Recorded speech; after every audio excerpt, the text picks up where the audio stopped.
열왕기상 22장 29절에서 40절입니다.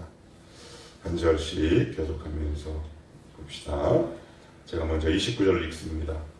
이스라엘의 왕과 유다의 여호사밧 왕이 길르앗 라못으로 올라가니라.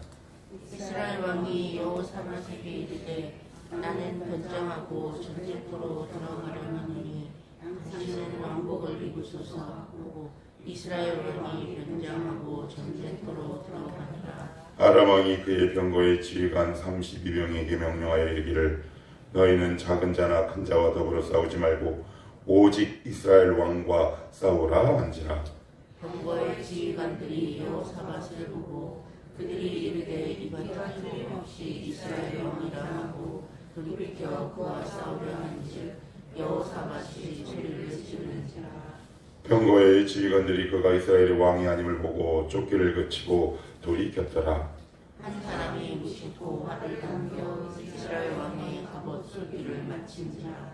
왕이 그 병거 문전에게 이르되 내가 구상하였으니 그의 손을 돌려 내가 전쟁터에서 나가게 하라 하였으나 이날에 전쟁이 맹렬하였으므로 왕이 병거 가운데 붙들려 서서 아람 사람을 막다가 저녁에 이르러 죽었는데 상처에 피가 흘러 병거 바닥에 고였더라.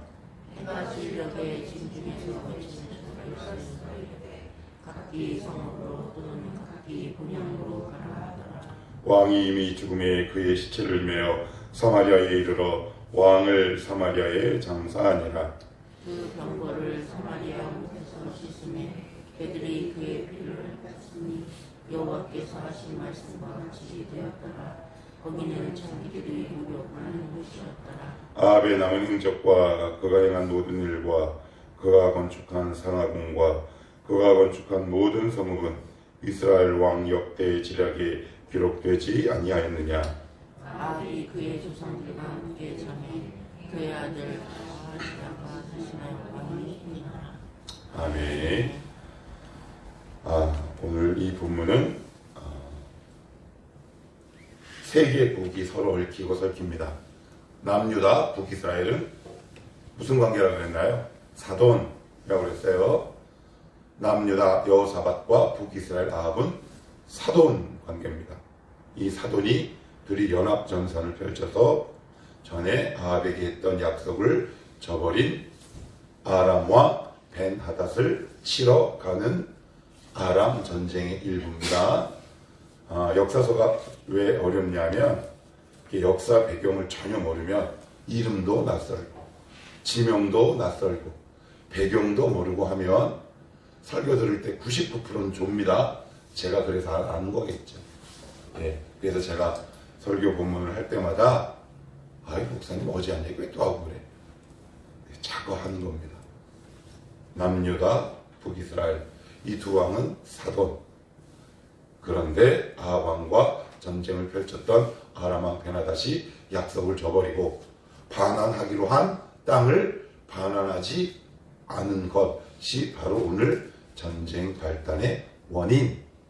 이 전 이해를 갖고 이제 본문으로 들어갑시다. 그런데 이 전쟁은 하나님이 하라는 전쟁입니까? 하지 말라는 전쟁입니까? 하지 말라는 전쟁이에요. 분명히 선지자를 통해서 얘기했어요. 너 올라가지 마. 그런데 가짜 목사들은요. 해라. 하나님을 축복하시고 승리로 이끌게 하실 거다. 그러면 여기서 잠깐. 모든 은혜의 시작은 뭘까요? 그러면 은혜를 딱 막는 그 지점은 뭘까요? 그건 말씀이 귀에 안 들려요. 말씀이 귀에 안 들리면 기도도 안 됩니다.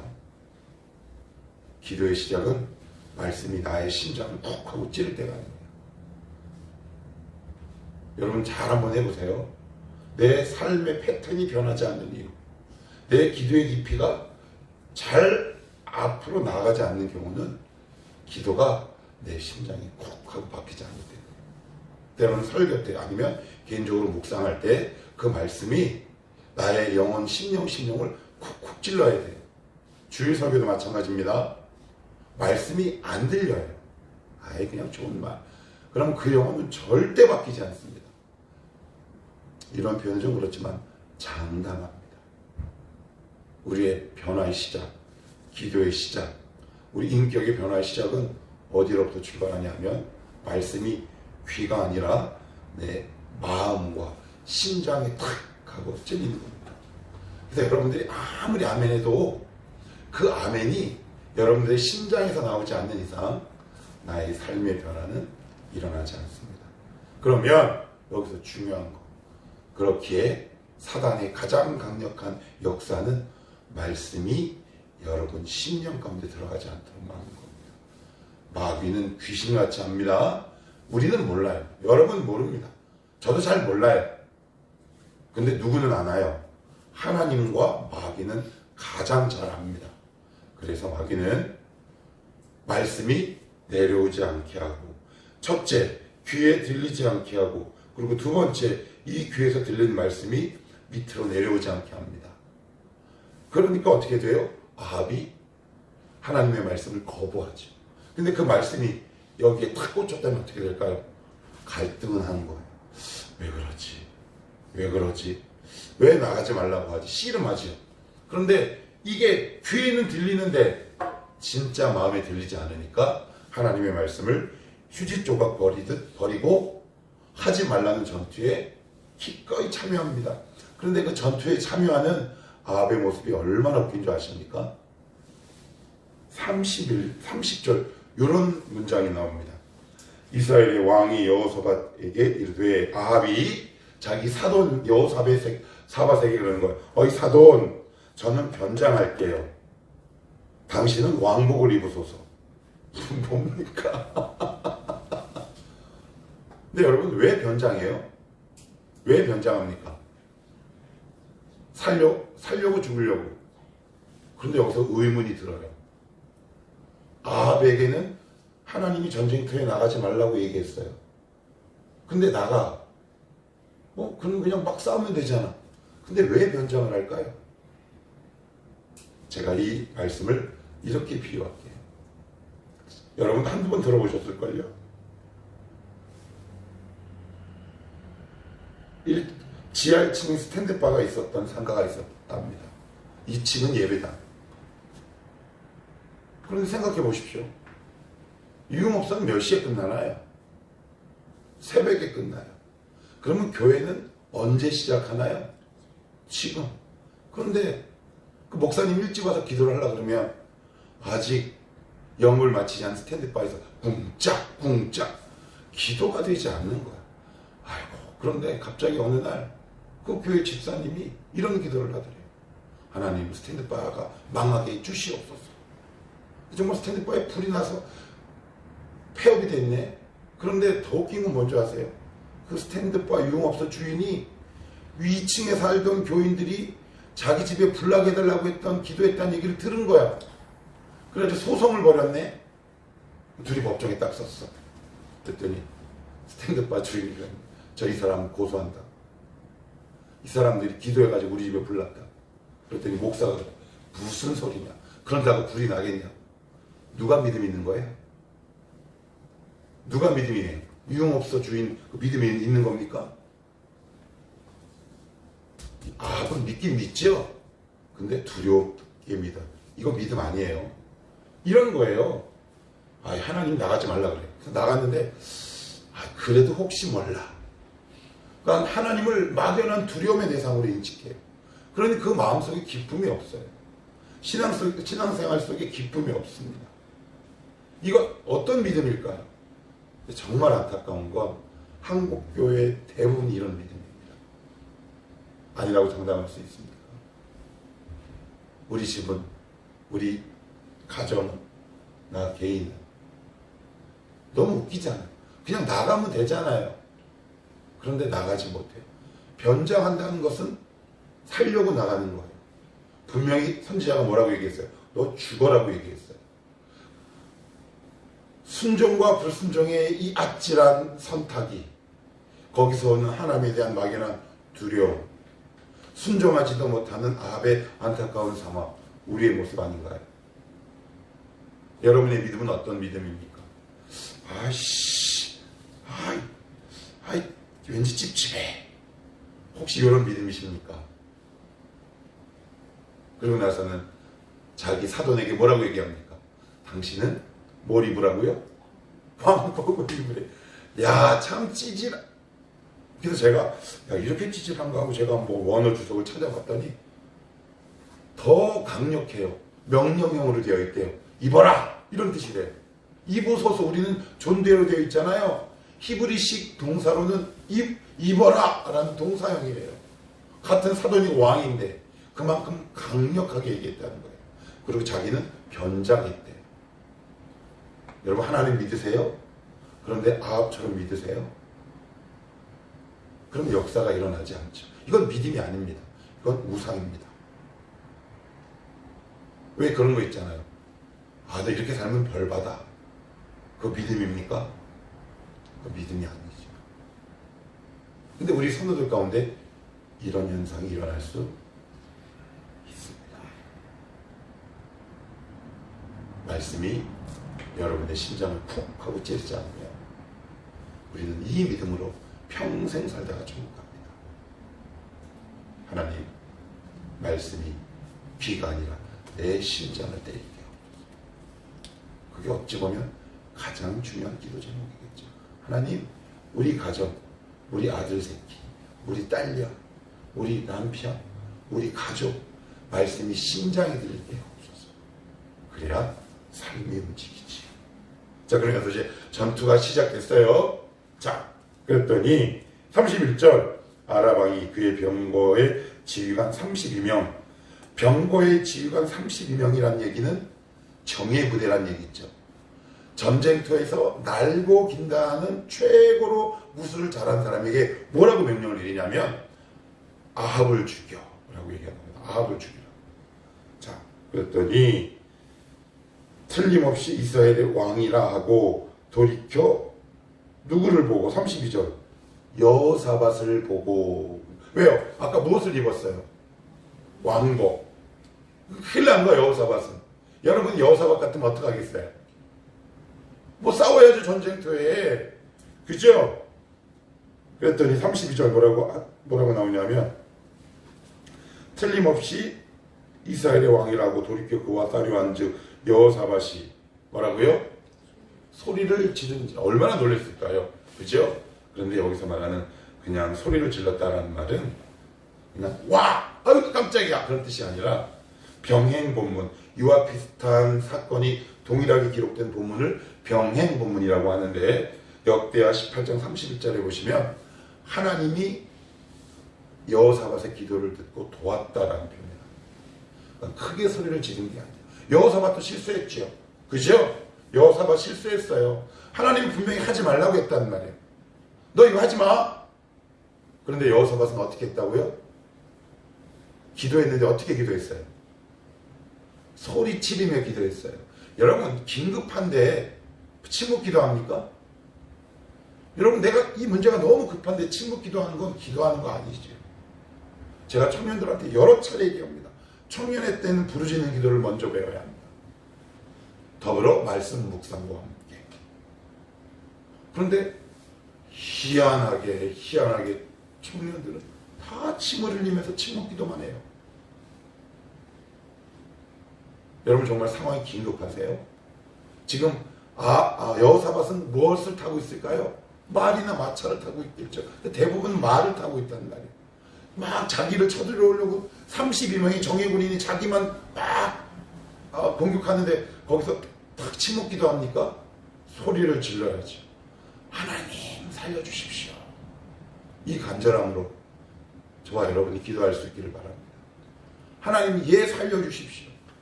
쟤 살려주십시오. 우리 아들 살려주세요. 우리 딸 살려주세요. 우리 남친 살려주세요. 우리 여친 살려주세요. 그렇게 기도해야 하는 거 아닌가요? 근데 거기서 왜 침묵 기도하십니까? 소리를 지르셔야죠. 고래고래 소리를 질러야죠. 히스기야처럼 벽을 치셔야지. 그래야지 진짜 기도하는 거 아닙니까? 그랬더니 하나님이 여호사밧을 살리십니다. 자, 그런 전쟁 와중에 34절 같이 한번 볼게요. 시작. 한 사람이 무심코 활을 당겨 이스라엘 왕이 갑옷 솔기를 마친지라. 자, 활을 당겼는데 조준 사격입니까? 그냥 막 쏜 겁니까? 무심코. 이게 이런 뜻이에요. 아무 생각 없이, 조준하지 않고, 대충. 그런데 누구를 맞았답니까? 그게 또 아합을 맞았네. 왜 여기서 무심코라는 단어를 사용할까요? 아합이 아무리 준비해도 하나님의 무심코란 이 단어를 인간이 이길 수 없어요. 여러분, 어떤 인생이 지혜롭냐면 여러분 막 자기 나름대로 살 방법을 강구합니다. 그래, 너 이 세상에서 이 험악한 세계에서 어떻게 해야 되는 줄 알아? 이건 이렇게 해야 되고, 자기 나름대로 생활을 막 계획합니다. 그런데 어떤 인생이 무심코 당긴 활 시위가 여러분의 인생을 망칠 수 있다는 거 여러분 혹시 믿으십니까? 하나님이 우리의 삶을 지켜내지 않으면 누군가 여러분의 인생을 향해 무심히 당긴 활 시위가 여러분의 물질을 빼앗아가고 우리의 삶을 빼앗아갈 수 있는 것이 우리 인생입니다. 아합이 왜 변장했나요? 살려고. 여러분 세상에 나가서 왜 변장합니까? 먹고 살려고. 여러분 왜 적금 드나요? 먹고 살려고. 왜 청약합니까? 살려고. 그것을 뭐라고 하는 게 아닙니다. 오해하시면 안 돼요. 그런데 그 배후에 하나님의 역사를 믿고 하시는 건가요? 그냥 여러분들이 단순히 먹고 살기 위해서만 하는 건가요? 잘 새겨들을 수 있어야 합니다. 꼭 새겨들으시길 바랍니다. 누군가 무심히 담긴 활 시위가 아합의 삶을 죽음으로 몰고 갔다. 누군가가 나를 향해 무심코 담긴 말의 활 시위, 물질의 활 시위, 어떤 사건에 개입하는 활 시위가 나의 인생을 망칠 수 있습니다. 누가 보호하지 않으면 하나님이 보호하지 않으십니다. 그래서 무심코라는 단어를 의도적으로 삽입하고 있는 겁니다. 그래서 어떻게 되느냐? 자, 여기 보면 어떻게 될까요? 이스라엘 왕이 갑옷 솔기예요. 갑옷 솔기. 갑옷 솔기라는 것은 살과 갑옷 사이 정도 된다고 보시면 돼요. 그러니까 이게 갑옷을 보통 어디 입나요? 여기 이렇게 입잖아요. 그죠? 그러니까 여기를 맞아도 괜찮아요. 근데 아마 요 중간쯤 맞은 것 같아요. 치명상은 아닌데, 치명상 아니죠. 그랬더니 뭐라고 얘기하냐면 34절 이스라엘 왕 그 병거 모든 자에게 이르되 내가 부상하였으니 내 손을 돌려 내가 전쟁터에서 어떻게 해요? 야, 나 부상당해서 빨리 가야 돼. 빨리 나가면 치유할 수 있잖아요. 골든타임 있는 거 아시죠? 심장병 환자에게 골든타임. 그죠? 골든타임이 있단 말이에요. 그런데 상황이 어떻게 변하느냐? 36절 같이 봐요. 시작. 이날에 전쟁이 맹렬하였으므로 왕이 병거 가운데 어떻게 해요? 붙들려. 마침 또 전투가 치열했어요. 그래서 말에 치고 사람에 치고 마차에 치여서 아합이 빠져나갈 수 있는 골든타임을 놓치게 됩니다. 여러분, 하나님께서 우리에게 골든타임을 허락하셔야 돼요. 여러분의 삶은, 여러분의 지혜는 우리의 인생에 골든타임을 만들어내지 못합니다. 우리는 다 돌이기 때문에 금과 거리가 멀어요. 우리 인생의 골든타임은 하나님이 열어주셔야 합니다. 여러분들 이 사실을 믿을 수 있기를 바랍니다. 그래야 하나님 말씀에 순종합니다. 그 전까지는 끊임없는 시행착오를 반복할 수밖에 없다. 39절 40절 보시면 아합의 남은 행적과 그가 행한 모든 일과 그가 뭘 건축했어요? 상하궁. 상하궁이 상하가 뭔가요? 코끼리, 상하, 그거 얘기하는 거예요. 그러면 저 같으면 이렇게 할 것 같아요. 아합이 이 전투에서 죽었더라. 그의 모든 한 일은 역대 지략, 우리로 얘기하면 조선왕조 실록이라고 보면 돼요. 조선왕조 실록이 기록되지 않느냐. 그런데 거기다가 의도적으로 상하궁이라는 말을 딱 하고 넣는 거예요. 이게 무슨 얘기인지 아세요? 실컷 상하궁 짓고 거기에 살지 못하고 죽었더라. 라는 뜻이에요. 성경은 괜히 적지 않아요. 화려한 상하궁을 딱 지어놓고선 거기에 살아보지 못하고 전쟁터에 나가서 죽었다라는 겁니다. 예. 짓게 하는 것도 하나님, 거기에서 살게 하시는 것도 하나님의 은혜입니다. 여러분들 믿을 수 있기를 축복합니다. 이러한 인생으로 우리의 인생을 마감하지 말도록 하십시다. 지금 여러분들은 상하공을 찍고 있습니까? 중단하십시오. 하나님에 투자하십시오.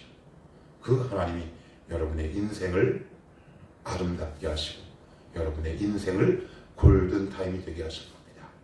이런 하나님을 믿고 오늘도 하나님 앞에 열심을 다해 기도하며 믿음의 길을 걸어가는 아름다운 장년의 삶, 아름다운 청년의 삶이 될 수 있기를 주님의 이름으로 축복합니다.